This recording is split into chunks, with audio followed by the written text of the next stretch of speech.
आपल्याकडे फक्त व्यसनाचेच पेशंट येतात असं नाही आहे. माझं दारू प्यायचं प्रमाण म्हणजे सुरुवातीला कमी होतं, हळूहळू वाढत गेलं. महिलांचं सुद्धा यांच्या इथे या व्यसनमुक्ती केंद्रामध्ये ॲडमिशन होत आहेत. आपल्याकडे 24 आवर्स लेडीज स्टाफ आहेत. वातावरण चेंज झालेलं असतं, राग असतो मनामध्ये. खरंच हा उपक्रम राबवत आहेत म्हणजे रोजगार. आपण पण एक व्यसनमुक्तीचं केंद्र चालू करावं. म्हणजे आधी तुम्ही ह्यातनं सगळ्यातनं गेलेला आहात. आणि आपण नॅचरल पद्धतीने इथे ट्रीटमेंट करतो, त्यामुळे आपल्याला रिझल्ट खूप चांगला आहे. हाय हॅलो नमस्कार, मी सोनाली पुन्हा एकदा तुमचं स्वागत करते ब्लॉग्स विथ ससो सोनालीमध्ये. नेहमीपेक्षा आजचा विषय आपला एकदम वेगळा असणार आहे. माझ्या मागे जर तुम्ही बोर्ड बघताल तर आत्मनिर्भर सोशल फाउंडेशन व्यसनमुक्ती केंद्र. आज मी तुम्हाला अशा एका ठिकाणी घेऊन आलेली आहे जिथे एक सोशल वर्क चालतं. व्यसनमुक्ती केंद्र आहे हे प्रॉपर. म्हणजे जे लोक व्यसनाच्या अधीन गेलेले आहेत, ज्यांना दारू सिगारेट यांचं व्यसन आहे, त्यांचं इथं व्यसन सोडवायचं काम केलं जातं. बरं, व्यसन ही एक सवय नाही आहे, तो एक आजार आहे आणि या आजारावर उपचार शक्य आहेत. त्यासाठी मी तुम्हाला आज या ठिकाणी घेऊन आलेली आहे. आता इथं कशा पद्धतीचं त्यांचं वर्क चालतं, कशा गोष्टी आहेत, हे सगळं तुम्हाला या व्हिडिओमध्ये कळणार आहे. त्यामुळे व्हिडिओ तुम्ही स्किप करू नका, शेवटपर्यंत नक्की बघा. चला. तर जसं की मी आता तुम्हाला बोलले की आज मी तुम्हाला एका व्यसनमुक्ती केंद्रात घेऊन आले होते. आता या व्यसनमुक्ती केंद्राचे जे संस्थापक आहेत, ही संस्था जे चालवतात, आता हे सगळं आपण त्यांच्याकडून जाणून घेऊया. त्यांचं कामकाज कसं चालतं आणि त्यांचा हा प्रवास ते कसा इथपर्यंत त्यांनी आणला, हे सगळं आपण त्यांच्याकडूनच जाणून घेऊयात. तर नमस्कार सर. तर आता आम्हाला तुम्ही सांगा की तुमचं इथं कामकाज कसं चालतं आणि तुमचा आत्तापर्यंतचा प्रवास. कामकाज आपण नंतर घेऊया, पहिला प्रवास थोडक्यात सांगतो मी. चालेल.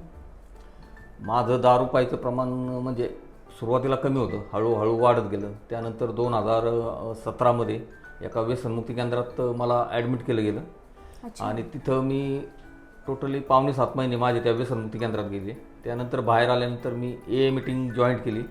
ए मीटिंग जॉईंट केल्यानंतर मग माझ्या एक डोक्यात विचार आला की आपण पण एक व्यसनमुक्तीचं केंद्र चालू करावं. म्हणजे आधी तुम्ही ह्यातनं सगळ्यातनं गेलेला आहात, सफर केलेला आहे. ओके. तर काही गोरगरीब असतात किंवा पैशाची चणचण असते, आपण थोडे कमी पैशामध्ये पण काही लोकांना घेतो, कारण सगळ्यांना घेऊन पण मला चालवता येणार नाही. बरोबर. तर त्यामुळं मी त्या व्यसनमुक्ती केंद्रात पूर्ण लक्ष देतो. आणि हे चालवण्याचं कारण म्हणजे जे आता आणि माझे दरवर्षी माझे व्यसनमुक्ती हे असतं, शिबिर असतं, मोफत व्यसनमुक्ती शिबिर निवासी. तर 3 दिवसाचं किंवा 5 दिवसाचं शिबिर असतं. त्या शिबिरामध्ये 25-30 लोक येतात. तर त्याच्यातून काही व्यसनमुक्त पण होऊन जातात आणि काही समजा आमच्या टचमध्ये राहतात, काही ॲडमिट होतात. तर ते एक आपण प्रोग्राम दरवेळी करत असतो. आणि दरवर्षी आपण दारूची होळी करतो. ती कारण दारू गुटखा याची होळी करून आपण ती होळी साजरी करतो. आणि 31 डिसेंबर जेव्हा हा दारू प्यायचा मेन म्हणजे जिथं सुरुवात होते बऱ्याच नवीन मुलांची, तर ते त्या दिवशी आपण 31 डिसेंबरला दरवर्षी हे दारू नको दूध प्या हा उपक्रम राबवतो. आणि त्या उपक्रमाला मला भरपूर म्हणजे हे मिळतं, प्रतिसाद मिळतो. भरपूर लोक येतात आणि चांगला उपक्रम म्हणून आम्हाला शाबासकी देतात. आपण ते दरवर्षी करतो. हे असं काही ना काही करत मी व्यसनमुक्तीसाठी करत राहतो. आणि मी जे म्हणजे दारू प्यायचं माझं प्रमाण होतं ते भरपूर प्रमाणात होतं. म्हणजे माझं त्यानंतर एक पत्रकार आहेत, ज्येष्ठ पत्रकार दत्ताजी नलावडे, त्यांनी माझ्यावरती एक पुस्तक लिहिलं. आणि ते पुस्तक पण आपण म्हणजे त्या पुस्तकाला पण चांगला प्रतिसाद मिळाला की, आणि ते पुस्तक ह्यासाठी आपण हे केलं आहे की जे दारू पिणारे आहेत त्यांनी ते वाचावं आणि त्यांचं दारू प्यायचं व्यसन बंद होईल, या दृष्टीने मी ते पुस्तकाचं आपण हे केलेलं आहे. म्हणजे प्रसारित केलं. मध्ये आता मार्केटमध्ये ते पुस्तक आहे. काय नावाने आहे ते पुस्तक? व्यसनमुक्ती संघर्ष यात्री. अच्छा. तर ते पुस्तक आहे. आणि हा प्रवास, आणि खरं हा प्रवास माझा थांबला म्हणजे माझी बायको स्वप्नाली आगवणे हिने म्हणजे भरपूर सहकार्य केलं. मला व्यसनमुक्ती टाकलं. मला सुरुवातीला व्यसनमुक्ती टाकल्याबद्दल मला घरच्यांची खूप चिड यायची की मी काय एवढा दारूड आहे का, मला काय गरज होती व्यसनमुक्ती टाकायची, असे बरेच विचार यायचे. तिथं जेव्हा मी स्वतः ॲडमिट झालो नंतर मला कळायला लागलं की नाही, निर्णय म्हणजे घरच्यांनी जो निर्णय घेतला तो योग्यच होता. पण सुरुवातीला प्रत्येक दारुड्याला असं वाटतं की खुन्नस येते की जो चांगलं सांगतो तो त्याचा दुश्मन असो, आणि जे वाईट सांगतो त्याला ती आपुलकी वाटते दारू पिणाऱ्याला. तर तिथं गेल्यानंतर मला कळलं की नाही बाबा, आपण ह्या चक्रातून बाहेर जर पडायचं असेल तर आपल्याला जे व्यसनमुक्ती टाकलं ते घरच्यांनी निर्णय योग्यच केलेला आहे. आणि तिथं आम्हाला सांगितलं गेलं की बाहेर गेल्यानंतर कसं राहायचं काय करायचं. तसंच आपण ह्या व्यसनमुक्ती केंद्रात पण तेच करतो. प्रत्येक पेशंटला मी स्वतः वैयक्तिक लक्ष देतो. आमच्या मॅडम पण आहे, डॉक्टर सुवर्णा मॅडम, त्या पण लक्ष देतात. माझी मिसेस लक्ष देते. बाकी जे काउन्सिलर आहेत, सायकोलॉजिस्ट आहेत, डॉक्टर आहेत, पूर्ण टीम आहे, त्या पण स्वतःहून म्हणजे स्वतः रोज लक्ष असतं त्यांचं. आणि आपला दिवसाचा जो आहे तो कार्यक्रम, सकाळी आपण प्रत्येक पेशंटला 6 वाजता उठवतो. 6ला उठवल्यानंतर ब्लॅक टी देतो. ब्लॅक टी दिल्यानंतर योगा असतो, एक 7 ते 8पर्यंत योगा झाल्यानंतर नाश्ता, मेडिसिन, चहा ते झाल्यानंतर परत मग ग्रुप सेशन झाल्यानंतर दुपारी 1 वाजता जेवण, 1 ते 4पर्यंत आराम देतो. आणि 4 वाजता परत आपण त्यांना म्हणजे सेशनच असतं. सेशन झाल्यानंतर मग संध्याकाळी जेवण आणि मेडिटेशन. हा असा दिवसभरचा प्रोग्राम रोजचा ठरलेला आहे. म्हणजे रोजचे 2-3 सेशन होतात. आणि मेडिटेशनने पण त्यांना का करायला होतो संध्याकाळी झोपायच्या अगोदर, कारण डोकं विचार थांबले पाहिजेत, शांत झालं पाहिजे डोकं. त्याच्यामुळे आपण त्यांना ते मेडिटेशन पण करायला होतो. आणि अजून एक माझं आम्ही एक पुढे पाऊल टाकतोय की इथं आपण जे पेशंट येतात व्यसन सोडण्यासाठी, तर त्यांना सारखे काय ना काय विचार येत असतात आणि निगेटिव्ह विचार भरपूर येतात.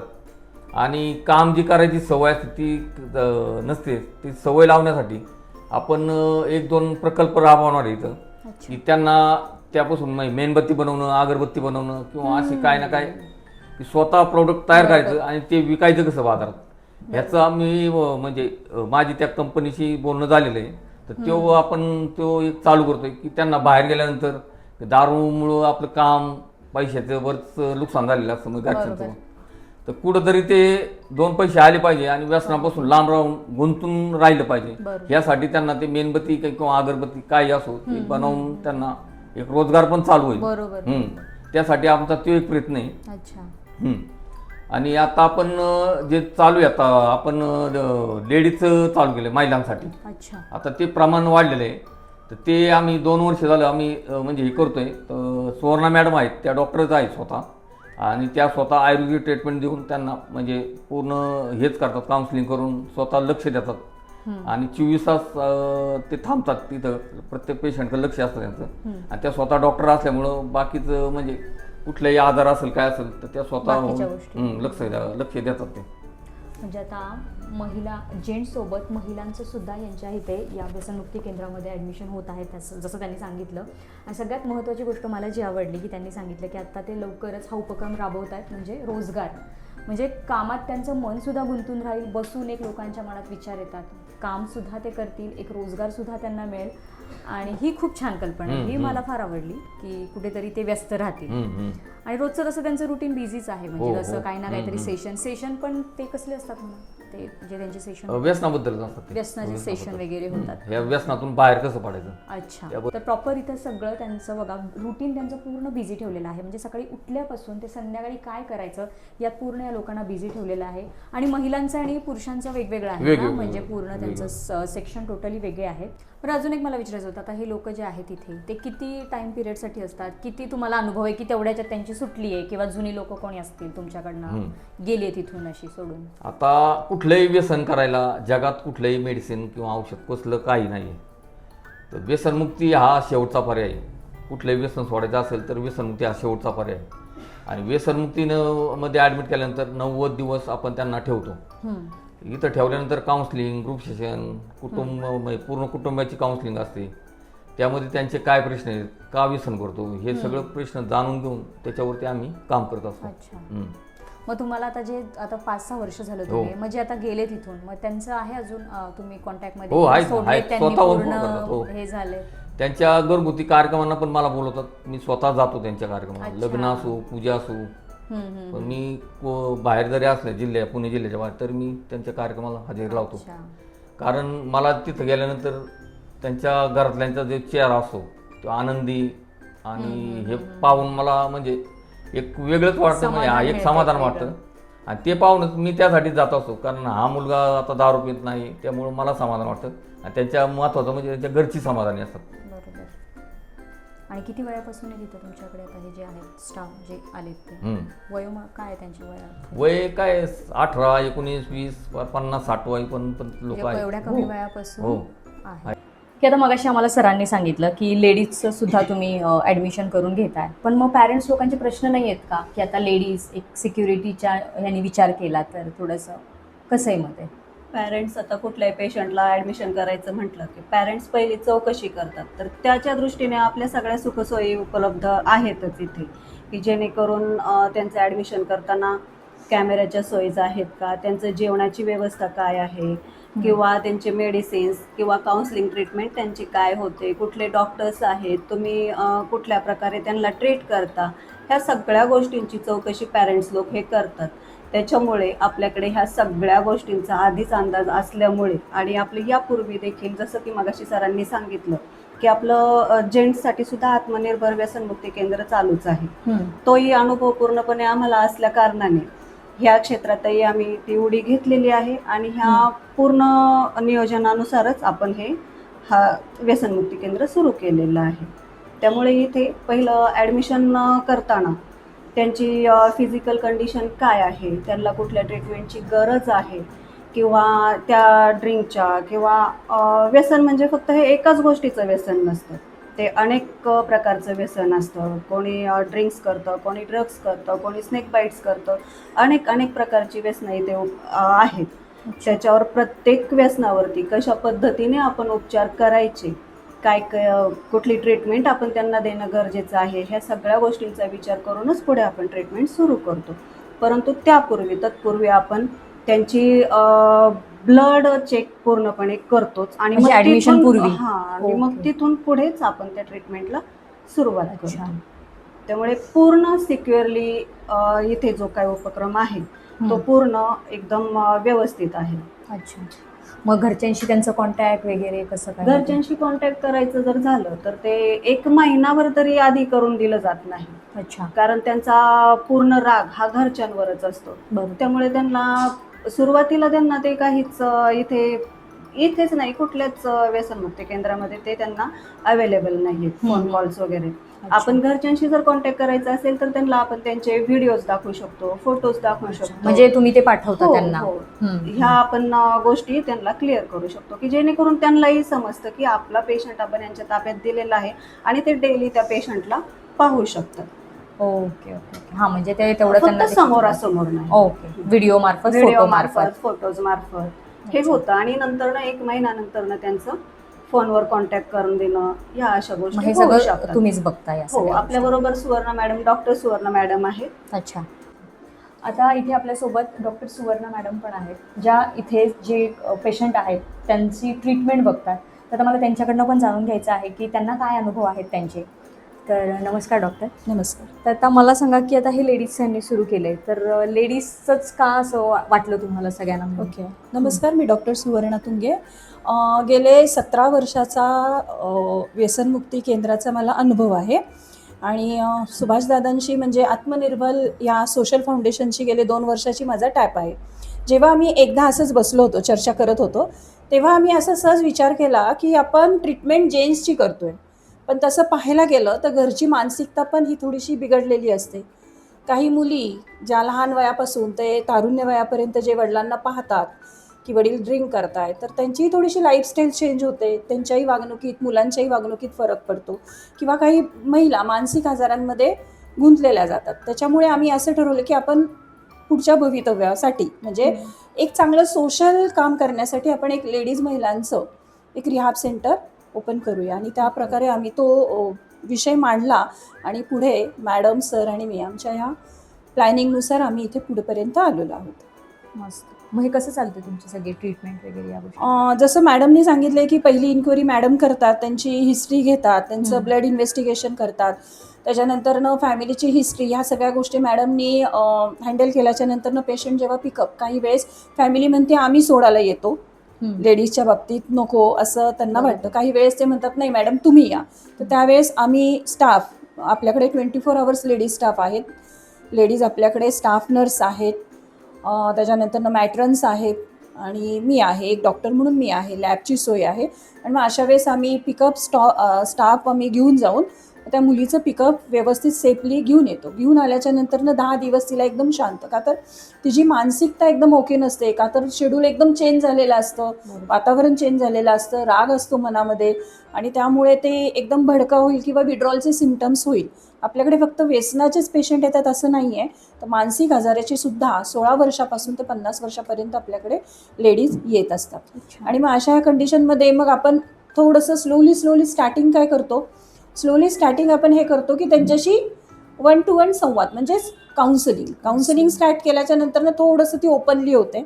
पहिला तर कोणी एक्सेप्ट करत नाही की मला गरज आहे, तर थोडंसं बॉन्डिंग चांगलं झाल्याच्या नंतर ना आपण ग्रुपला त्यांना बसवतो. हे सगळं 10 दिवसाचा प्रोग्राम, 10 दिवसानंतर. आणि मग आयुर्वेदिक ट्रीटमेंट, जसं रिपोर्ट येतात तर आपण आयुर्वेदिक ट्रीटमेंट त्यांना चालू करतो. त्याचा रिझल्ट एकदम छान येतो. मग आपल्याकडे ह्या ट्रीटमेंट आहेत सगळ्या की त्यांचं पंचकर्म पण आपण करू शकतो, जर फॅमिलीने सांगितलं आणि नीड असेल तर, रिक्वायरमेंट असेल तर. अच्छा. त्याच्यानंतर ना आपल्याकडे कास्यथाळी आहे, आपल्याकडे हिप्नोटाईज थेरपी आपण करतो. त्याच्यानंतर ना आपण पर्सनल काउन्सिलिंग करतो, ग्रुप्स असतात, मेडिटेशन्स असतात, योगा असतो, संध्याकाळच्या टायमाला झुंबा असतो, फिजिओथेरपी असते. या सगळ्या माध्यमातून शक्यतो 3 महिन्याच्या आत आपण पेशंट रिकवर करून पाठवतोच. अच्छा. आणि होतात म्हणजे 100% होतात. अच्छा. रिझल्ट आपला चांगला आहे. आणि मग 3 महिन्यानंतर आफ्टर डिस्चार्ज? हां, आफ्टर डिस्चार्ज मग 3, जसं तिला 2 महिने होत आहेत तसं तिच्या फॅमिलीशी आम्ही बोलतो की काही चुका पेशंटच्याच नसतात, तर काही चुका फॅमिलीच्या सुद्धा असतात. तर जसं आपण त्या फॅमिलीचंही काउन्सिलिंग करतोय, ते फक्त पेशंटची ट्रीटमेंट होत नाही, तर त्यांच्या फॅमिलीचीही काउन्सिलिंग होतं, त्यांचीही ट्रीटमेंट केली जाते. आणि पेशंटचं आणि त्यांचं दोघांचं मिळून एकदा आम्ही मीटिंग करतो आणि 3 महिन्याच्या नंतर ना त्यांना ह्या गोष्टी सांगून देतो की परत त्याला हा त्रास होऊ शकतो, तर तुमचा फॉलोअप हा खूप महत्त्वाचा आहे. म्हणजे 3 महिने झाले आणि पेशंट रिकवर झाला असं नाही आहे, तर त्याच्यासाठी तुमचा मिनिमम 2 वर्ष किंवा 6 महिने तरी तुमचा फॉलोअप असणं महत्त्वाचं आहे. अच्छा. की तुमचं टचमध्ये असणं महत्त्वाचं आहे. ओके. म्हणजे त्यांना पेशंटला घेऊन फॉलोअप घेणं की कसं? हां, ओपीडीला येऊ शकतात. आपल्या इथे येऊ ओपीडी शकतात. सिस्टीम पण संध्याकाळची चालू याच असते. ठिकाणी? येस, ह्याच ठिकाणी काउन्सिलिंग चालू असतात, सायकोलॉजिकल टेस्ट असते, पंचकर्माची ओपीडी चालू असते. म्हणजे मल्टी वर्क या आत्मनिर्भर संस्थेमध्ये केले जातात. बरं, या मग सगळ्या गोष्टींमध्ये आहाराचं कसं असतं त्यांचं? ॲक्च्युली कसं असतं ना मॅडम, की आहाराच्या बाबतीत जर तुम्ही पाहायला गेलात तर अल्कोहोलिक पर्सन जेव्हा येतात तेव्हा त्यांचं कावीळचं प्रमाण जे आहे ते वाढलेलं असतं. अच्छा. आणि कावीळचं प्रमाण अशासाठी, आता आपल्याकडे असेही पेशंट आहेत की 3-3 वर्ष त्यांना कावीळ आहे, तर ती कशी कावीळ आहे, ते इथे दारू पण पितात आणि इथे गोळ्या पण खातात. आणि मग त्या ह्याच्यामुळे ती कावीळ कुठे कंट्रोलमध्येच येत नाही. तर आपण वैयक्तिक डाएटमध्ये खूप फोकस करतो की एक तर कमीत कमी मिनिमम ऑइलमध्ये आपण त्यांना देतो, जास्त कडधान्य देतो, का तर त्यांचे मसल गेन झाले पाहिजे. जिथे आपण योगा वगैरे घेतोय तिथे त्यांना विकनेस नाही जाणवला पाहिजे. त्याच्यानंतर ना आपल्याकडे नॉनव्हेज असतं, अंडी असतात, कडधान्यांचं प्रमाण जास्त असतं, पालेभाज्या असतात, डाळ्यांचं सगळ्या डाळ्या आपण मिक्स करून त्याची डाळ देत असतो आणि पोळ्यांना कमीत कमी तेल लावून देत असतो. जिथे पेशंटचे नातेवाईक सांगतात की हा अर्धी पोळी पण खात नाही आणि 15 दिवसांनी किंवा 20 दिवसांनी जेव्हा ते भेटायला येतात तेव्हा ते विचारतात स्वतःहून की किती पोळी खाल्लीस तू, तेव्हा तो सांगतो मी 3 पोळ्या खातो. अच्छा. म्हणजे जेवढा आपण डाएटवर फोकस करतो ना तेवढा त्याचा इनटेक वाढतो. आणि विशेष करून ना इथे आपण वैयक्तिक लक्ष दिलं जातं. आमचा जो स्टाफ आहे 24 आवर्स जो स्टाफ आहे तो डे टू डेला मला अपडेट करत असतो. आमचे जे ग्रुप्स आहेत त्याच्यावर की मॅडम तो जेवत नाही आहे किंवा तो जास्त झोपतोय किंवा त्याला वॉमिटिंग होतीये, तर तिथे आम्ही वैयक्तिक त्याच्याकडे लक्ष दिलं जातं. अच्छा. आणि आपण नॅचरल पद्धतीने इथे ट्रीटमेंट करतो, त्यामुळे आपल्याला रिझल्ट खूप चांगला आहे. ओके. किती छान. तर बघितलं, खूप छान लेडीजसाठी सुद्धा इथं त्यांनी सगळं आत्ता त्यांनी एक्सप्लेन केलं की सगळ्यात छान सोयीसुविधा त्यांनी केलेल्या आहेत किंवा लेडीची सिक्युरिटीपासून की बाकीचं पण त्यांचं जे काही ट्रीटमेंट आहे किंवा जे काही त्यांचं फूड आहे, जे त्यांना इथे आहार दिला जातो, सगळ्याच गोष्टींची विशेष लक्ष देऊन काळजी घेतली जाते. स्वतः मॅडम असतील, सर असतील किंवा डॉक्टर असतील, 3 जण मिळून इथल्या या सगळ्या गोष्टींची काळजी घेतात. इतकी तिथे त्यांना शिस्त लागते की व्यवस्थित सगळे शांततेत आपलं आपलं काम करतात. जेवायच्या आधी तिथे प्रार्थना बोलली जाते.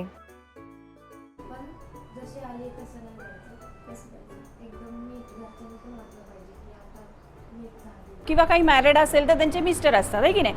हे सगळे जेव्हा एकत्र येतात म्हणजे रूट्स म्हणजे काय, ते कुटुंब स्ट्रॉंग होतं. तर आता तुम्ही विचार करा की आपण आपल्या कुटुंबामध्ये अशा पद्धतीने रोज त्यांचं काउन्सिलिंग केलं जातं की कुटुंबाचं महत्त्व, कुटुंब किती महत्त्वाचं असतं, किंवा दारूचे दुष्परिणाम, व्यसनाचे दुष्परिणाम याच्यावर काउन्सिलिंग असतं, झुंबा असतो. सकाळी त्यांचा व्यायाम देखील घेतला जातो. अशा वेगवेगळे उपक्रम दिवसभर चालू असतात. रूम प्रत्येकाला वेगवेगळ्या पद्धतीच्या दिलेल्या आहेत. एका रूममध्ये 3 ते 4 बेड असतात. त्यानुसार सगळ्यांना रूम अरेंज करून दिलेले आहेत. जेंट्सचं वेगळं, लेडीजचं वेगळं. वाचनाची आवड निर्माण व्हावी यासाठी त्यांना वेगवेगळी पुस्तकं दिली जातात, न्यूजपेपर दिले जातात वाचायला. सगळ्या गोष्टी इथे टाईम टेबलनुसार केल्या जातात. 24/7 इथे स्टाफ अवेलेबल असतो. निसर्गाच्या कुशीत आहे हे व्यसनमुक्ती केंद्र. सिंहगडाच्या पायथ्याशी जे किरकिटवाडी म्हणून गाव आहे त्याच ठिकाणी हे व्यसनमुक्ती केंद्र आहे. बरं, यांच्याकडं पिकअप अँड ड्रॉप फॅसिलिटीसुद्धा आहे. काही पेशंटला काही फॅमिली आणू नाही शकले तर पिकअप अँड ड्रॉपची सुद्धा यांनी फॅसिलिटी ठेवलेली आहे. तर बघितलं मंडळी, आज आपण टोटली यांचं कसं वर्क चालतं, कसं कामकाज चालतं या सगळ्या गोष्टी बघितल्या. म्हणजे त्यांच्या संस्थापकापासून ते डॉक्टरांपर्यंत आपण सगळ्यांशी चर्चा केली की ते कशा पद्धतीने इथे व्यसनमुक्ती केंद्रावर त्यांचं कामकाज चालतं, स्त्रियांचं झालं किंवा पुरुषांचं झालं. तर कसा वाटला व्हिडिओ? आणि व्हिडिओ जर आवडला असेल तर तुम्ही हा व्हिडिओ जास्तीत जास्त लोकांपर्यंत पोहोचवा आणि जनजागृती निर्माण करा. तर चला भेटूया पुढच्या अशाच एका छानशा व्हिडिओमध्ये. तोपर्यंत हसत राहा, हेल्दी राहा. थँक्यू. तर आत्मनिर्भर या सोशल फाउंडेशनला गेली 5 ते 6 वर्षापासून ही काही अवॉर्ड्स मिळालेली आहेत. तर चला मंडळी, कामाला लागा. घरोघरी देऊ हा संदेश आणि व्यसनमुक्त करू आपला देश. त्यामुळं सगळ्या लोकांपर्यंत हा व्हिडिओ जास्तीत जास्त शेअर करा. धन्यवाद.